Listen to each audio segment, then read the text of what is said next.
There's something that Italian football legend Arrigo Sacchi said of Giovanni Leoni that I find to be quite striking. Quote, "If someone is good, if someone has their head in the right place, it's immediately obvious. A person can have 200 Serie A games under their belt and still not possess the qualities Leone displayed in his first season as an adult." Okay, so that's high praise from the man that oversaw one of the best teams in football history, the Immortals, AC Milan, who coached some of the best defenders in football history like Paolo Maldini, Alessandro Costacurta, and Franco Baresi. So yeah, praise like that certainly gets the mind racing if you support the team that Leoni plays for, which of course is Liverpool, as you already know, with Liverpool officially signing the 18-year-old about a week ago at this point. Speaking of age, Sacchi also said, quote, "Talent knows no age. Let's also give him the opportunity to make mistakes. At 18, some mistakes are expected and can be forgiven. And in any case, Leoni won't make many. He's a tough guy who's already learned the fundamental lesson. Keep your head down and work hard." Leoni stands out amongst the rest of Liverpool's transfers this summer given, well, we know the least about him, comparatively speaking, right? But in saying so, the thinking is that there will be opportunities presented to him throughout the season, given how short Liverpool are on centre backs in this time. So let's get into his very short career thus far and dive deep into his characteristics, strengths, and apparent weaknesses. Ready to go? I didn't say no. Right, perfect. So let's go then.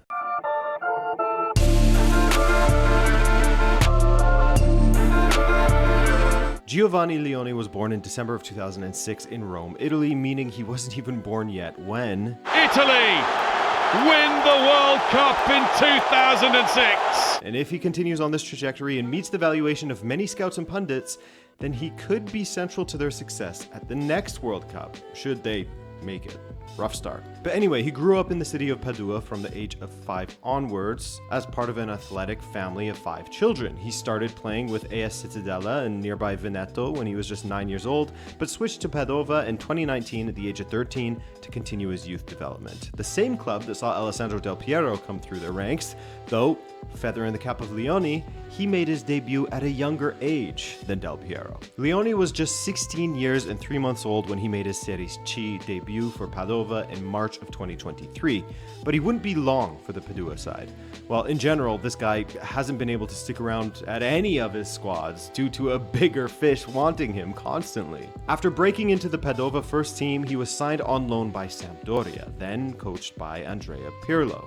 And due to some injuries to other center backs, 17-year-old Leoni was able to strike up a nice partnership with Daniele Ghilardi. Ghilardi was an old man by comparison. He's 22 years old now. Anyway, the impression Leoni left at Sampdoria was so strong that they made his move permanent for 1.5 million euros, only to later sell him to Serie A side Parma in August of that same summer, which was just last year, 2024. The guy was still just 17 years old at this time. It took him some time to start breaking into the starting lineup under Fabio Pecchia, but again, he was only 17, you can't blame him. But by the time February came around, and with Christian Kivu taking over especially, Leoni became a mainstay in the starting 11. In that second half of last season, the 18-year-old was spoken of as perhaps the top performing center back in Serie A. He had the most aerial duels won for under 20 players in Europe's top 5 leagues, despite appearing in just 17 matches. One of those matches, however, was one that Serie A watchers will point to as a top moment for Leoni. The penultimate match of the season, Parma versus Napoli. And the 18-year-old Leoni is tasked with marking Lukaku. And he marked him out of the game. Total domination from the young center back. Lukaku was only able to get one shot off. And so naturally, with how well he played and how rapidly he rose in Italian football, all of the top Serie A clubs wanted him, but not for the 40 million euro valuation that Parma had placed upon his head. Just to put things into perspective of the difference in spending power from Serie A to Premier League clubs, the most that has been spent on a single player this summer in Italy has been 36 million euros. That's AC Milan signing Arden Jashari from Club Brugge.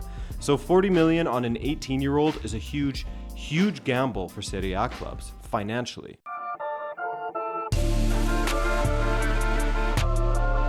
but it's not too much for Premier League sides. Now, as mentioned, Leoni comes in at a time when Liverpool absolutely needs some backups at the center back position. That's why they are pursuing Marc Guéhi as well, right? But for Leoni in particular, he had claimed publicly in the past that he sees Virgil van Dijk as someone that he looks up to, given how dominant he is, with a mix of elegance as well. And with that in mind, it's a good time to look at just what kind of player Leoni is and what some reasonable expectations can be for him. Like Virgil, I think, is high. Half a centimeter. Virgil even? Yeah, that's good.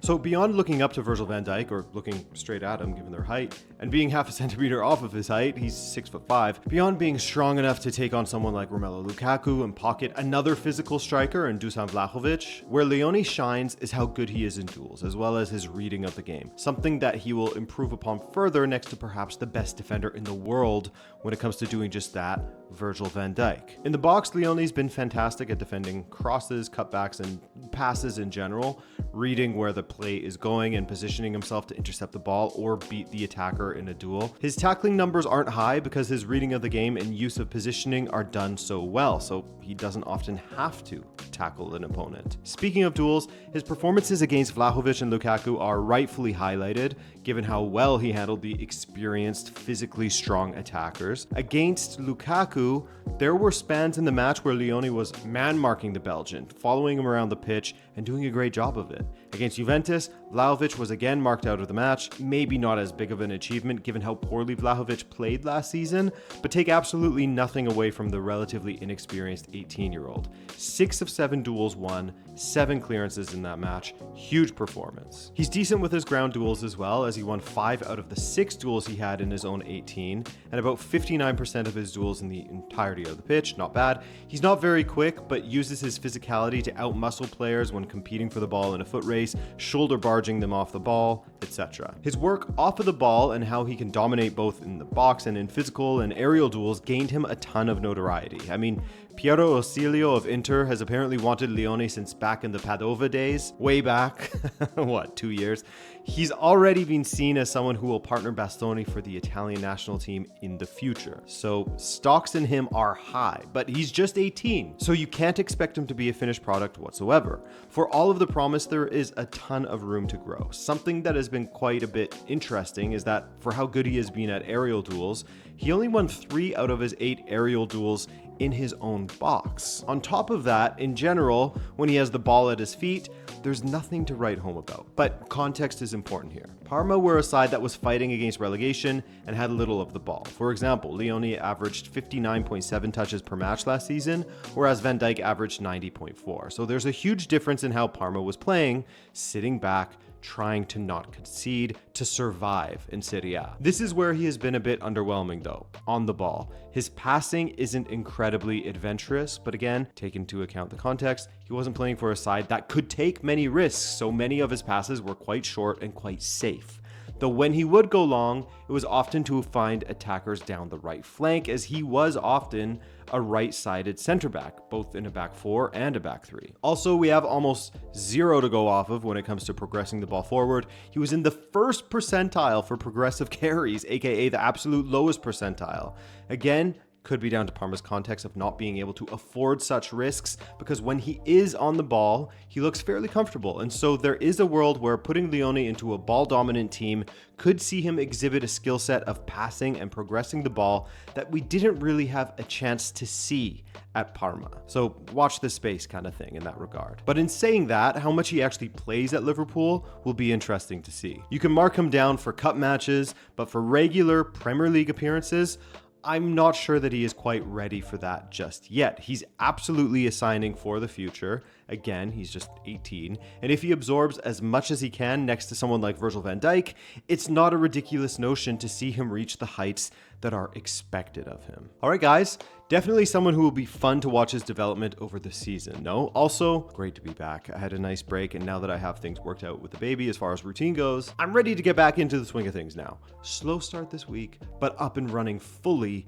by next week with Tuesday and Thursday uploads throughout the season. That's the goal. All right, guys, thanks for watching. Thanks to Alex for editing this, and we'll see you soon. Later.